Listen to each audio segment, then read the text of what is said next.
Hi everyone. Welcome back to my YouTube channel, Shruti Shani. අද මම ඔයාලත් එක්ක කතා කරන්න බලාපොරොත්තු වෙන්නේ PCP air rifle review එකක් ගැන. ඉතින් මගේ channel එකෙන් තමයි ලංකාවේ පළවෙනි වතාවට PCP air rifle review එකක් ඔයාලට දලා ගන්න පුළුවන් වෙන්නේ. එහෙමනම් අපි වැඩි කතා බහක් නැතුව review එකට යමුද?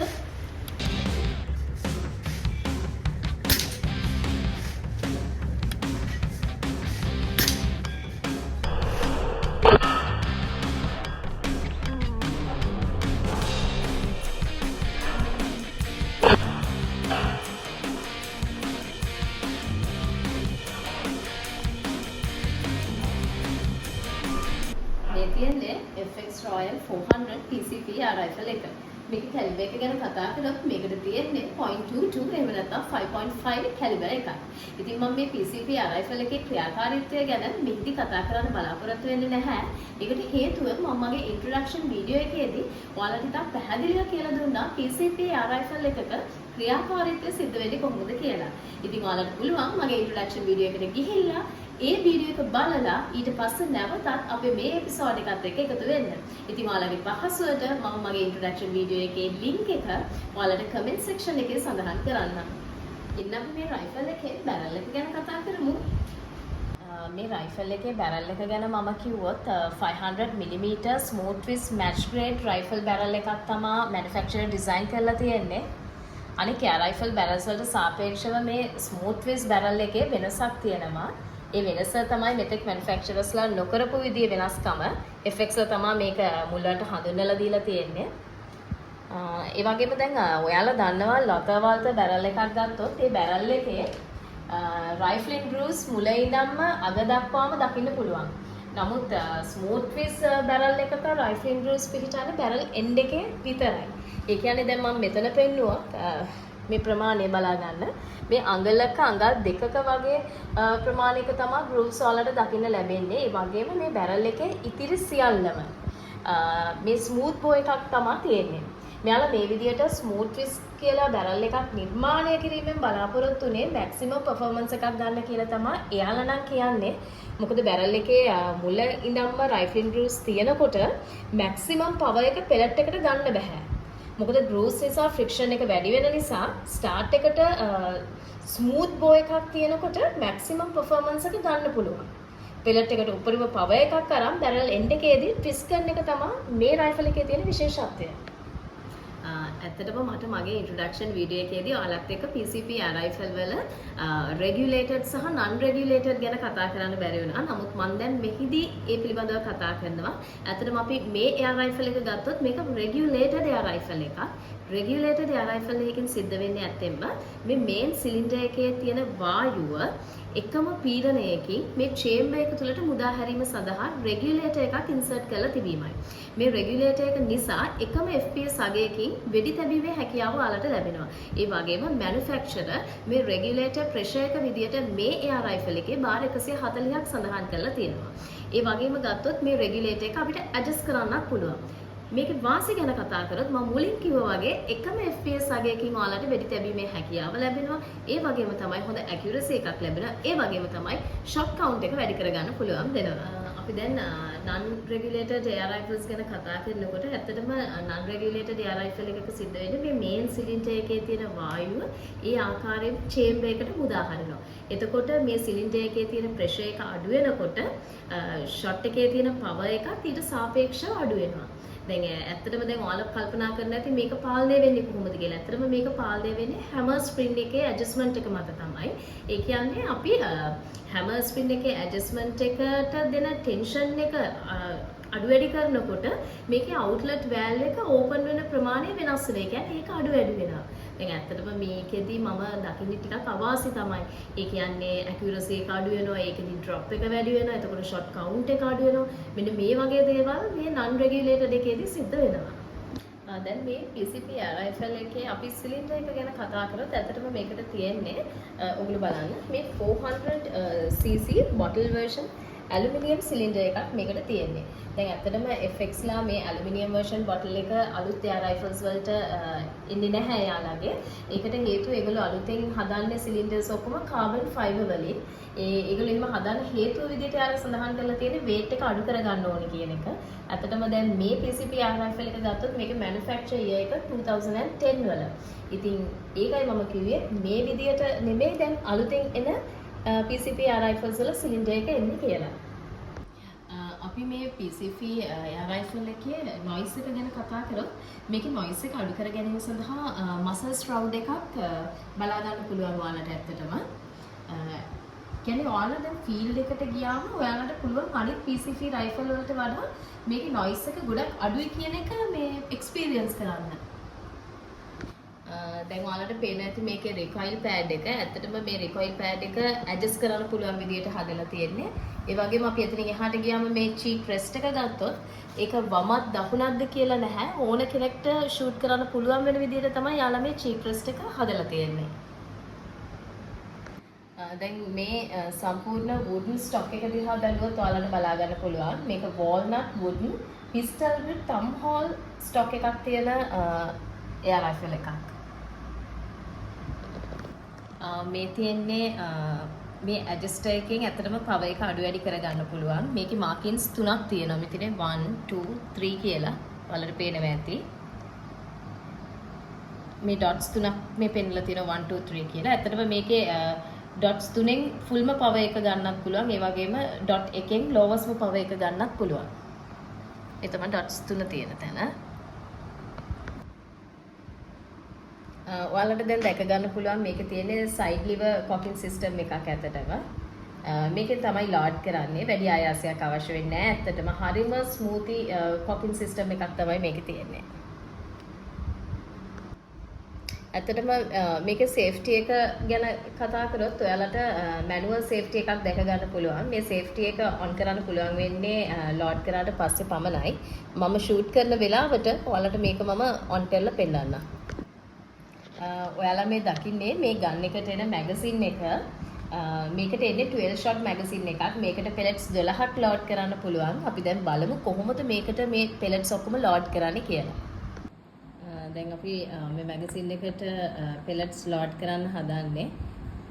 එතනදී ඔයාලට පෙන්නන්න මෙහෙම පොඩක් උස්සලා මෙහෙම කරකවද්දි මේක මෙහෙම අයථාරිද්දි ඔයාලට පේනවද මේක මේ sprint tension තියෙන්නේ. මේකට sprint tension ඇවිත් තියෙන්නේ අතටම shot එකක් shoot කරාට පස්සේ ඊළඟ shot එක chamber එකට align වෙන්න. chamber එකට align වෙච්ච මේ pellet එක chamber එක ඇතුළට යවන්නේ මෙන්න මේ pellet pushing guide එකෙන්. ඔයාලට පේනවා ඇති. හරි අපි දැන් මේ මැගසින් එකට pellets එක load කරමු. මේක මේ විදිහටම sprint tension එකෙන් අපි මෙහෙම ගෙනල්ලා මෙතන අවසානයේටම මෙහෙම නවත්තලා මේක මෙහෙමම අනිත් පැත්ත හරවනවා. හරවලා මේ ඔයාලට පේනවා ඇති මේ හෝල් එක. අපි ඒකට හෙඩ් එක උඩට තියෙන විදිහට තමයි පළවෙනි පෙලට් එක අපි ඇතුල් කරන්නේ.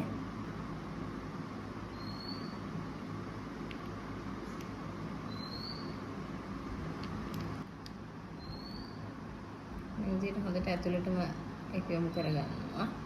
ඊට පස්සේ ප්‍රශ්නයක් නෑ අපි අනිත් පැත්ත හරවනවා. දැන් අපිට පුළුවන් මේක easily load කරගෙන යන්න. දැන් මේකෙදි ස්කර්ට් එක තමයි උඩ පැත්තට යොදන්නේ අපි.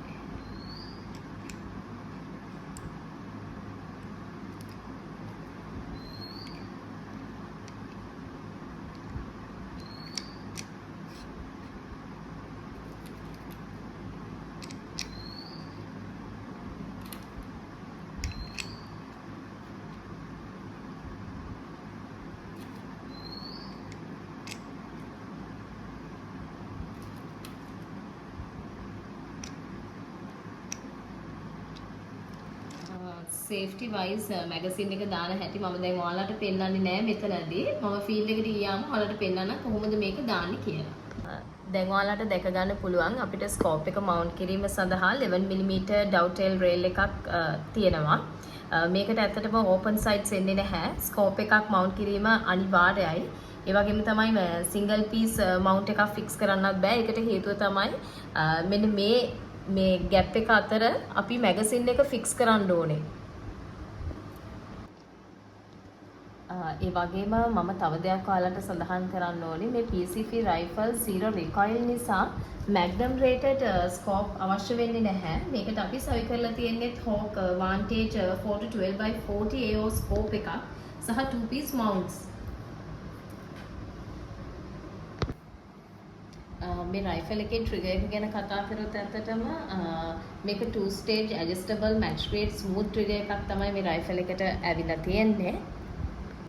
ඇත්තටම මේ තියෙන මීටර එකෙන් පෙන්වන්නේ සිලින්ඩර් ප්‍රෙෂර් එක බාර් වලින් මේකට මැක්සිමම් බාස් 220ක් ෆිල් කරන්න පුළුවන්.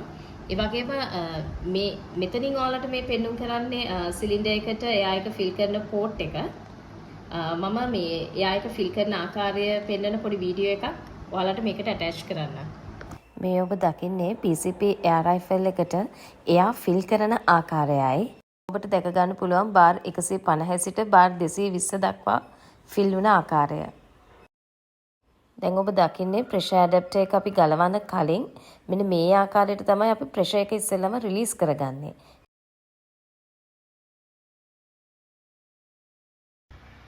මේ රයිෆල් එකේ පවර් එක ගැන කතා කරොත් 1000 fps වගේ හොඳ අගයක් මැනුෆැක්චරර් මේ රයිෆල් එකට දීලා තියෙනවා.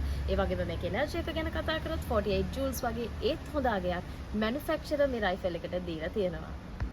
මම ඔයාලට පොරොන්දු වුණා මම ෆීල්ඩ් එකට ආවම කොහොමද මේ මැගසින් එක රයිෆල් එකට ඉන්සර්ට් කරන්න කියලා පෙන්නනවා කියලා.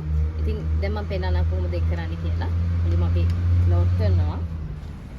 ඊට පස්සේ මේ ෆ්ලැට් පැත්ත මෙහෙම පහලින් තියලා එහෙනම් තල්ලු කරන්න තියෙන්නේ. මේ විදිහට තමයි මැගසින් එක එයා රයිෆල් එකට ඉන්සර්ට් කරන්නේ. ඒ වගේම මම ඔයාලට පොරොන්දු වුණා සේෆ්ටි ඔන් කරන හැටිත් මම ෆීල්ඩ් එකට ආම් පෙන්නනවා කියලා. දැන් මැගසින් එක ලෝඩ් කරලා ඉවරයි. ඊට පස්සේ තමයි අපි සේෆ්ටි එක ඔන් කරන්න ඕනේ. මෙන්න මේ ආකාරයට. දැන් මෙහෙම පස්සට කරන්න තියෙන මේ කෑල්ල. ඉතින් දැන් අපි ෆීල්ඩ් එකට ඇවිල්ලා ඉන්නේ. අපි දැන් මේ රයිෆල් එකේ වෙලොසිටි එක චෙක් කරමු. ඒක චෙක් කරන්නේ අපි ක්‍රොනෝග්‍රාෆ් එකක් through වෙනද වගේම. එන්නේ එහෙනම් අපි දැන් වෙලොසිටි එක චෙක් කරලා බලමු. දැන් අපි මුලින්ම වෙලොසිටි එක චෙක් කරන්න හදාන්නේ JSB Exact Jumbo Diablo pellet එකෙන්. මේකේ බර ගත්තොත් 1.03 grams තියෙනවා. grains වලින් නම් 15.89 grains කියලා සඳහන් වෙලා තියෙනවා. ඉතින් අපි මේ pellet එකෙන් ඉස්සෙල්ලාම වෙලොසිටි එක චෙක් කරලා බලමු. මට ඔයාලට විශේෂ කාරණාවක් කියන්න ඕනේ. ඒක තමයි මම බොහොම හදිසියෙ ආවේ මේ ෂූට් එක කරන්න ෆීල්ඩ් එකට. ඉතින් ඇත්තටම මට ක්‍රොනෝග්‍රාෆ් එකේ ස්ටෑන්ඩ් එක ගේන්න බැරි වුණා. නමුත් ප්‍රශ්නයක් නැහැ. අපිට පුළුවන් මේක normally hand held විදියට තියාගෙනත් මේක චෙක් කරන්න. අපි එහෙම චෙක් කරලා බලමු.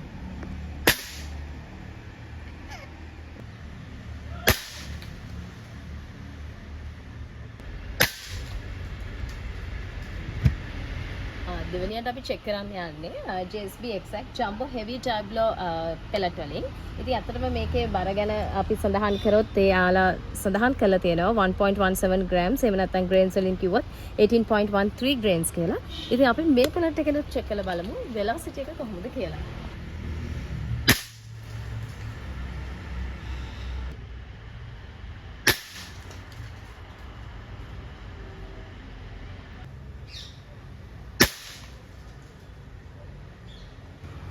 අපි දැන් අන්තිමට ස්ලග් වලින් ෂූට් කරලා බලන්න හදාන්නේ වෙලොසිටි එක කොහොමද කියලා මේ රයිෆල් එකට. ඉතින් මම ඒ සඳහා තෝරගත්තේ JSB Knockout Airgun slugs. මේකේ weight එක ගැන සඳහන් කරොත් 1.64 grams කියලා මෙන්ෂන් වෙලා තියෙනවා. grains වලින් කිව්වොත් 25.39 grains කියලා මේකේ මෙන්ෂන් වෙලා තියෙනවා. මම ඔයාලට පෙන්නන්නම් ස්ලග් එකක් කොයි වගේද කියලා. මේ තියෙන්නේ ස්ලග්ස්.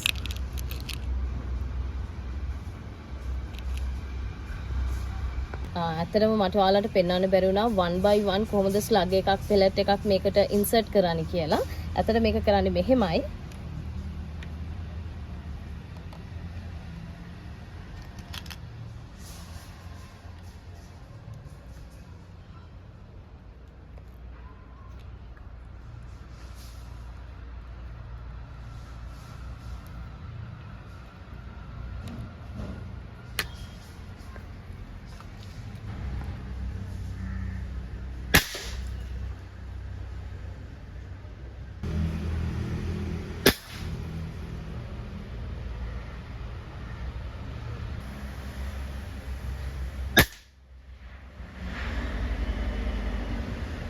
ඉතින් දැන් අපි අපේ මේ රයිෆල් එකේ velocity එක check කරලා ඉවරයි. ඉතින් අපි ඒ සඳහා මුලින්ම පාවිච්චි කරේ JSB Exact Jumbo Diablo කියන pellet එක.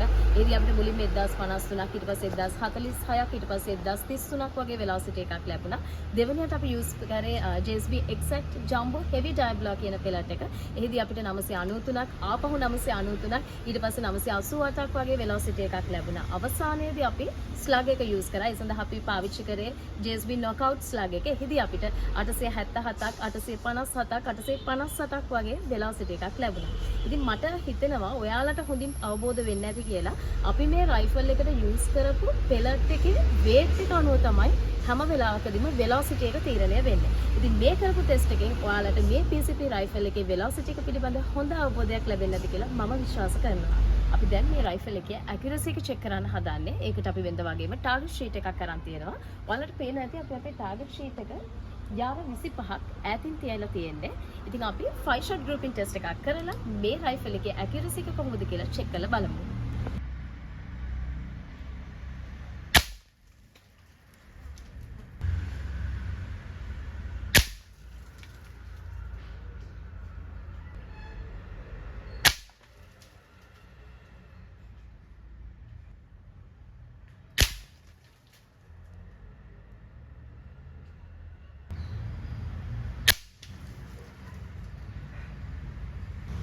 එන්න අපි දැන් බලමු අපේ 5 shot grouping test එකේ result එක කොයි වගේද කියලා. ඔයාලට පේනවා ඇති නේද? මේ බුල් එක ගාම බුල් එකත් එක්කම සම්පූර්ණයෙන්ම shots පහම වැදිලා තියෙනවා. ඇත්තටම මේක 5 coin එකක් තියලා cover කරන්න අවශ්‍යත් නැහැ. මම ඕනනම් cover කරලා පෙන්නන්නම් ඔයාලට. පේනවා ඇතිනේ? shots පහම මේ coin එකෙන් cover කරන්නත් පුළුවන්. ඉතින් ඔයාලට තේරෙනවා ඇති මේ rifle එකේ හොඳ accuracy එකක් තියෙනවා කියලා මේ result එකෙන්. ඉතින් අපි දැන් සුපුරුදු පරිදි අපේ ස්ටීල් ටාගට් පහට ෂූට් කරන්න හදන්නේ. එන්න මගෙත් එක්ක අපි ෂූට් කරලා බලමු කොහොමද කියලා.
ඉතින් අද මම මේ මුළු ප්‍රෝග්‍රෑම් එක පුරාවටම ඔයාලත් එක්ක කතා කරේ FX Royal 400 PCP air rifle එක පිළිබඳව. ඉතින් අද මේ air rifle review එක කරේ ඔයාලගේ වැඩිම ඉල්ලුම පරිදි. ඔයාලා ගොඩක් දෙනෙක් මගෙන් ඉල්ලුවා PCP air rifle review එකක් කරන්න කියලා. අන්න ඒක නිසා තමයි අද අපි FX Royal 400 කියන මේ air rifle එක තෝරගත්තේ. ඉතින් අපි මේ air rifle එකේ specifications ගැන කතා කරා. මේකේ velocity එක chronograph එකක් through check කරා. ඊටත් පස්සේ අපි accuracy එක check කරා. 5 shot grouping test එකක් කරා.